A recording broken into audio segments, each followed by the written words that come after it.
ঝালকাঠিতে রমজানের শুরু থেকেই চড়া বেশ কিছু সবজির বাজার। সপ্তাহ ব্যবধানে কেজিতে 20 থেকে 30 টাকা বেড়েছে শসা ও বেগুনের দাম। এ নিয়ে আরও বিস্তারিত জানাতে শহরের বড়বাজার থেকে যুক্ত হচ্ছেন আলামিন তালুকদার। আলামিন, বাজারে সবজির সরবরাহ কেমন? আপনি যে দাম বৃদ্ধির কারণ বলছেন, এটি কি আসলে রমজানের কারণেই নাকি সরবরাহের কমতি রয়েছে?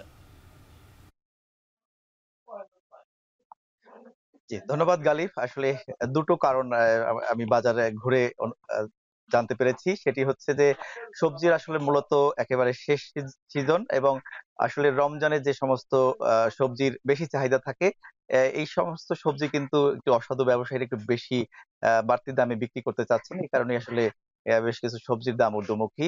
তবে আমি একটু জানিয়ে রাখি, ঝালকাঠি জেলায় যে পরিমাণ সবজির চাহিদা থাকে, এই চাহিদার ৮০ ভাগ কিন্তু আসে যশোর, সাতক্ষীরা ও খুলনা অঞ্চল থেকে এবং সেখানের কৃষকের হাত থেকে এই বাজার পর্যন্ত পৌঁছাতে এই সমস্ত সবজি কিন্তু কয়েক দফা হাত বদল হয়।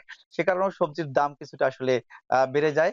আর স্থানীয় ব্যবসায়ীদের সাথে কথা বলেছি, তারা বলেছেন যে আসলে মৌসুম শেষ এবং রমজানে একটু চাহিদা বেড়ে যাওয়ায় সেই চাহিদা অনুযায়ী আসলে সবজির যোগান কম থাকায় তারা কিছু কিছু সবজি বাড়তি দামে বিক্রি করছেন। তো গালিব, আজকের বাজারে বিক্রি হচ্ছে এমন কিছু সবজির দাম আমি জানিয়ে দিচ্ছি। আজকের বাজারে বেগুন বিক্রি হচ্ছে ৮০ থেকে ৯০ টাকা কেজি দরে। এই বেগুন কিন্তু রমজান শুরুর ২ দিন আগে বিক্রি হয়েছে ৬০ টাকা কেজি দরে। এর পাশাপাশি শসা বিক্রি হচ্ছে ৫০ থেকে ৫৫ বা ৬০ টাকা কেজি দরে। সেটিও কিন্তু রমজান শুরুর ২ দিন আগে মাত্র ৩০ টাকা কেজি দরে বিক্রি হয়েছে। তো এই দুটি সবজিরই সবচেয়ে বেশি দাম বেড়েছে। এর পাশাপাশি যদি লেবুর কথা বলি, সুগন্ধি জাতীয় যে সমস্ত লেবু রয়েছে, এই লেবুর দাম সবচেয়ে বেশি বেড়েছে। আ এলাচি লেবু বিক্রি হচ্ছে আজকের বাজারে ৬০ টাকা। এই এলাচি লেবু কিন্তু ৩০ থেকে ৪০ টাকা দরে বিক্রি হয়েছে দুদিন আগেও।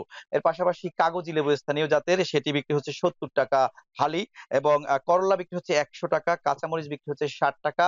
এই কাঁচামরিচ কিন্তু ২০ টাকা বেড়েছে এবং টমেটো বিক্রি হচ্ছে ২৫ টাকা। এই টমেটো ৫ টাকা কেজিতে বেড়েছে। প্রতি পিস লাউ বিক্রি হচ্ছে আজকের বাজারে ৫০ থেকে ৮০ টাকা দরে। এছাড়া গালিব অন্যান্য যে সমস্ত সবজি রয়েছে, সেই সবজির দাম কিন্তু অপরিবর্তিত রয়েছে। তবে ক্রেতারা আসলে এই বাজারে যে সমস্ত রমজানের যে সমস্ত পণ্যের চাহিদা বেশি বা প্রয়োজন হয়, সে সমস্ত সবজির দাম বাড়ায় তারা কিছুটা অস্বস্তিতে পড়েছেন। তারা বলছেন যে আসলে সরকারের যে সমস্ত সংস্থা রয়েছে বাজার মনিটরিং এ, তারা কিন্তু নিয়মিত বাজার মনিটরিং করছেন না। তারা যদি আসলে নিয়মিত বাজার মনিটরিং করতেন, তাহলে কিছু কিছু অসাধু ব্যবসায়ী রয়েছে, তারা দাম বাড়িয়ে বিক্রি করতে পারতেন না। তো সব মিলিয়ে আসলে আ সবজির বাজার কিছুটা ঊর্ধ্বমুখী। ঝালকাঠি থেকে আমার কাছে এই ছিল সবজি বাজার পরিস্থিতি সবশেষ। গালিব। ঝালকাঠি থেকে যুক্ত ছিলেন সহকর্মী আলামিন তালুকদার।